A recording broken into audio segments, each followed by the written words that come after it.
Looking at today's game, obviously you were a big power back. It seems like the power back as a whole, just the whole concept of it, is in decline. Do you think it's a sign of the changes of the game, or do you just think it's maybe because there's too many running backs that are good in the NFL right now? Um, guys like myself, you got Derrick Henry out there, and that's just about it as far as power backs, as far as big power backs, should I say? I don't believe that running backs are dime a dozen. I don't believe that because you got some teams that have two running backs, and you got some teams with none. So it's everybody would have a whole bunch of rushing yards, and people will continue to run the ball if that's the case. That's not the case. If people throwing the ball all over, and that's where people feel like they can win games, a larger chunk of yards, and changing the style of offense. I really don't know what football, shall I say, is turning into. Yeah, you got you don't have that many people that's lining up in the eye, toting a rock like that. So I think that just the style of offense has dropped the value in the running backs, just because I guess people feel that they aren't needed. But once you get a good running back like Saquon, and you want to throw the ball and you want to run a spread and do all this other stuff, you got to get him involved in the passing game as well. And the thing, I think a lot of the things with running backs is they're not asked to pass protection anymore these days. But when I was saying we have to pass protect, we have to go and get big Jeremiah Trotter and people like that. We have to go meet them guys in the hole. Like they're not asked to do that type of stuff anymore. So I guess that it takes away from their value. But I do think that we should, in fact, be valued more because you don't see anybody really winning the big game without a good running back. I mean, if you ask me, the guy over at Kansas City should have been the Super Bowl MVP, the running back over at Kansas City, but he wasn't. It was to the quarterback, but I do think he should have been MVP, no question. We are talking to two-time Super Bowl champion of the New York Giants, the great running back. We know him as the power back, the big man, the guy that doesn't take no for an answer, Mr. Brandon Jacobs.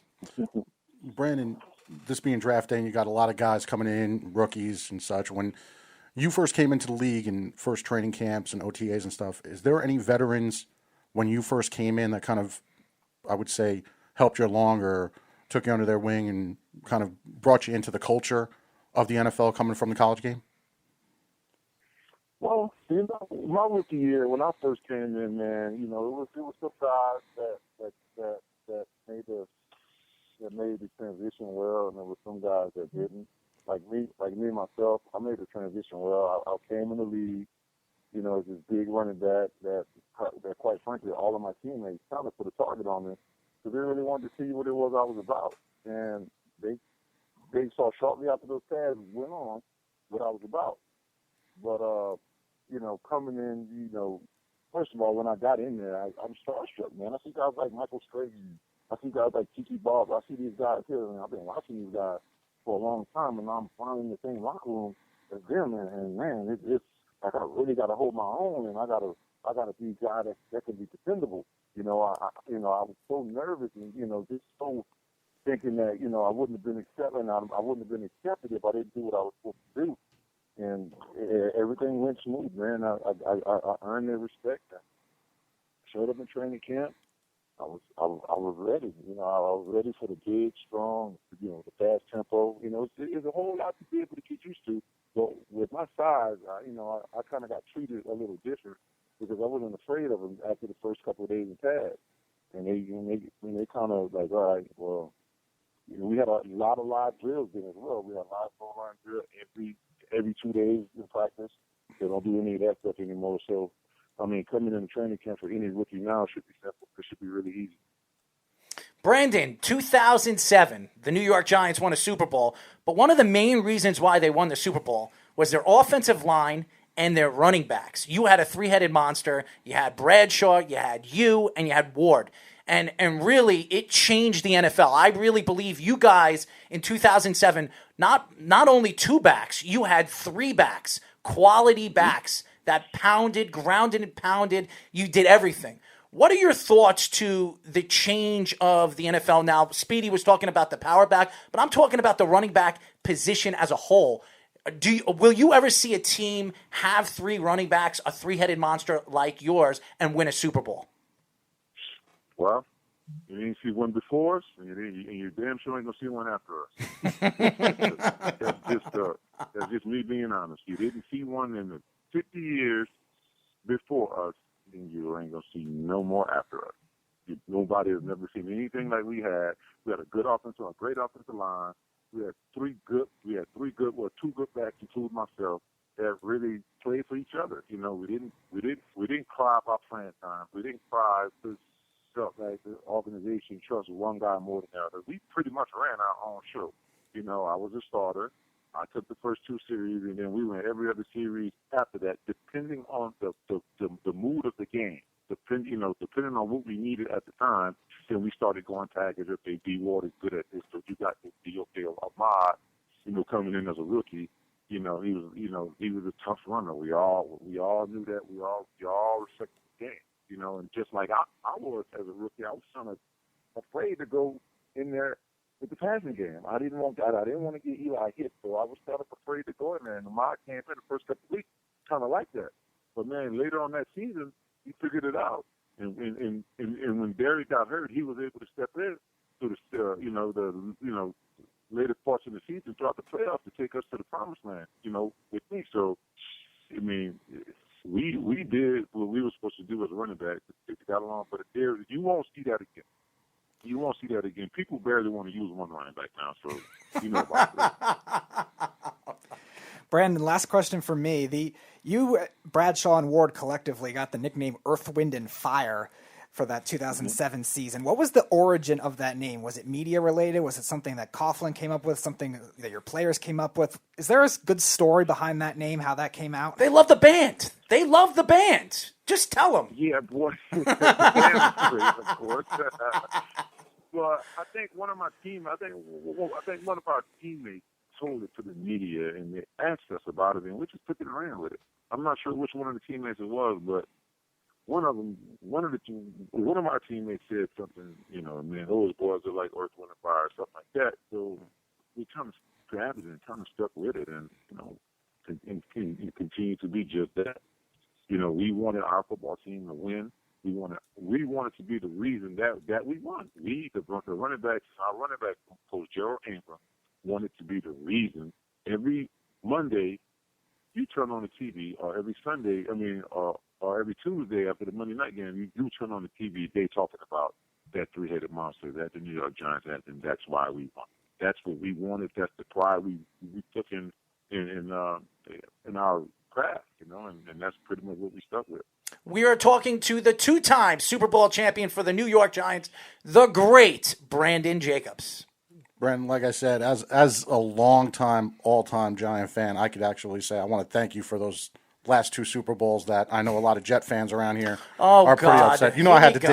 I had to dig a little bit. You see what I deal with, Brandon? I had to dig a little bit. You see what I deal with? This is not the MMA show, but you know how to dig a little bit, number one. And number 2, I know for a fact I want to be there when you actually get in that Ring of Honor because I know it's coming soon.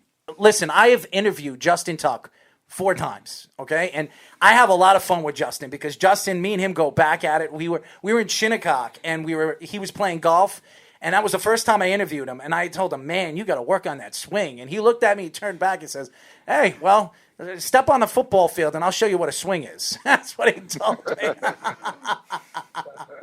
So, and I had a lot of fun with, and Justin, he always remembers that interview because me and him went back and forth. It was really funny. And then after the interview, he said, are you a Jets or Giant fan? I said, I'm a Jet fan. Well, that's why. That's what he said. Why. But I love Justin. Justin is a great personality. And my question for you is all the leadership that you've had over the years. In 2007, Justin Tuck was a rookie, and so were you. You were a young player, a little wet behind the ears with so many different personalities in that locker room. Even the coaching staff, different personalities. Who stood out the most in that locker room besides Michael Strahan? Antonio Pierce. Really? Yeah, we heard him. We did. We heard him. He was one of those guys that was you put in Dick Tracy movie or something. He didn't give a shit. He didn't care. He was man, that this is, and I gelled to that type. Like I got with that type of leadership. Like that was me. Like I grew up a different way, and him being the way he was perfect for me. Like he would never offend me by saying some of the stuff he would say. Like I would really like, oh yeah, man, AP with his shit today. Let's go. So it was great. Like he was the other guy that we really heard, man. It was great. Then we had our leadership committee, which got a lot of stuff done, changed a lot for the franchise. As far as having to communicate with one another. We just Coach Coughlin took his decision making pretty much out of his own hands as a head coach. Like, okay, I got you 8 guys in here, and I was happy enough to be one of them. Being in my 3rd year in the league, I was a starter. So I was one of them, and he said, okay, here's what you got. You got this option, you got that option. Find out from the team what's better, and we'll go with it.